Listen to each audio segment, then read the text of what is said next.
अस्सलामुअलैकुम। एक नई वीडियो के साथ फिर मैं आपके रूबरू हूँ। आज हमें जानना है जुमलों की किस्में। ये सभी के लिए बहुत ही फ़ायदेमंद है और आज जो मैं बताऊँगा वो अंग्रेज़ी से जोड़कर बताऊँगा। अंग्रेज़ी में 5 सेंटेंसेस होते हैं, तो कौन कौन से होते हैं, उनका उर्दू में क्या नाम है और क्या तारीफ़ है, वो मैं आज आपको बताने जा रहा हूँ और बहुत आसान तरीके से आप जान लेंगे। तो चलिए वीडियो शुरू करते हैं।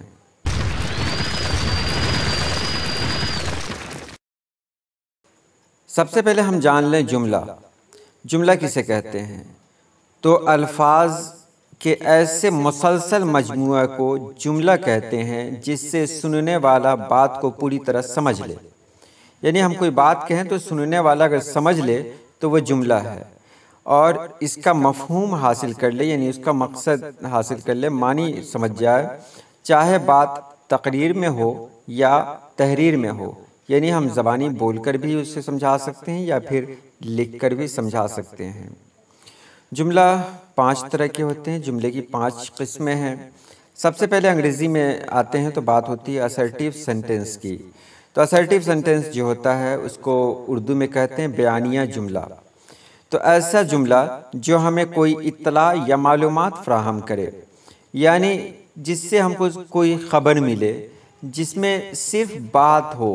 जैसे तुम आम खाते हो, मैं एक तालिब इल्म हूँ, वह झूठ नहीं बोलता है, वह क्रिकेट नहीं खेल रहे हैं, मैं बाज़ार नहीं जाता हूँ।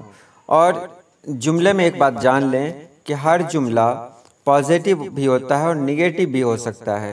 यानी असर्टिव में तुम आम खाते हो ये भी हो सकता है, या फिर तुम आम नहीं खाते हो ये भी हो सकता है। तो आपने असर्टिव को जान लिया जिसमें सिर्फ बात हो। अगला है इंट्रोगेटिव सेंटेंस, जिसको उर्दू में कहते हैं सवालिया जुमला। वो जुमला जिसमें कोई सवाल किया गया हो उसको सवालिया जुमला कहते हैं। और सवाल क्या क्या हो सकते हैं वो तो आप जानते ही हैं, क्या, क्यों, कब, कैसे, कहाँ, किधर, ये सब सवाल है। तो आपका नाम क्या है, तुम कहाँ रहते हो, क्या वो काम कर रहे हैं, क्या हम बातें कर रहे हैं, क्या उसने दोपहर का खाना खाया, ये सब सवाल है। और जो जुमला सवाल लेकर सामने आता है उसको कहते हैं सवालिया जुमला। आगे है इम्परेटिव सेंटेंस, यानी अमरो नहीं। अम्र होता है हुक्म देना, नहीं होता है मना करना।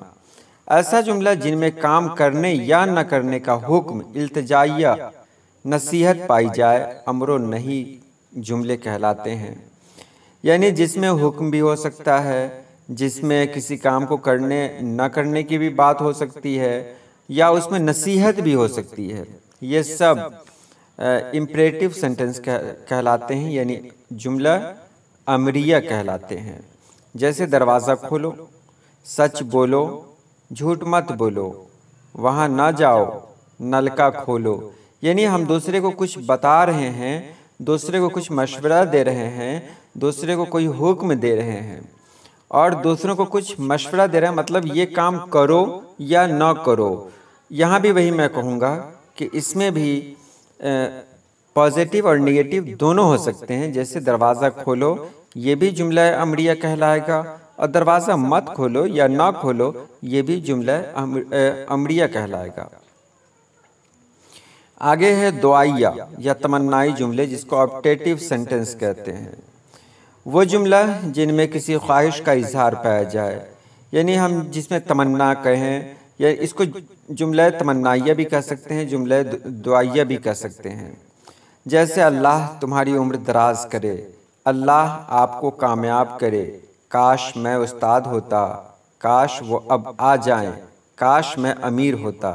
ये सब जुमला आप देख रहे हैं, इसमें कोई ना कोई तमन्ना है। अल्लाह तुम्हारी उम्र दराज करे, हम किसी ऐसे इंसान को कह रहे हैं जिसकी हम अच्छाई चाहते हों, जिसके बारे में हम चाहते हैं वो आदमी सही सलामत रहे। अल्लाह आपको कामयाब करे, हम उसी आदमी को कहेंगे जिस आदमी से मुझे मोहब्बत होगी। काश मैं उस्ताद होता, ये भी एक ख्वाहिश है। काश वो अब आ जाएं, ये भी ख्वाहिश है। यानी जिसमें तमन्ना हो, ख्वाहिश हो और दुआ हो, उसको ऑप्टेटिव सेंटेंस कहते हैं। और आखिरी है एक्सक्लामेटरी सेंटेंस, इसको फजाइया भी कहते हैं और इस्तेजाबिया भी कहते हैं। ऐसा जुमला जिसमें खुशी, गमी, हैरानी या अफसोस का इजहार पाया जाए, इस्तजाबिया या फ़जाइया जुमला कहलाते हैं। अब देखें, खुशी भी हो सकती है, अफसोस भी हो सकता है, हैरानी भी हो सकती है, सब कुछ इसके अंदर शामिल है। जैसे आहा, हमने मैच जीत लिया, अफसोस, वो दौड़ हार गए, यह पानी कितना साफ है, शाबाश, आगे बढ़ो। ये सब जुमला फ़जाइया हैं या इस्तिजाबिया, दोनों एक ही होता है। तो ये 5 जुमले जो अंग्रेज़ी के थे उसको उर्दू में मैंने बताया, और हो सकता है किसी तरह की कोई कमी, कोई गलती लिखने में या बोलने में हो गई हो तो उसे माफ़ करेंगे। अल्लाह पाक आप सभी लोगों को खुश रखे, आबाद रखे। अल्लाह हाफिज़।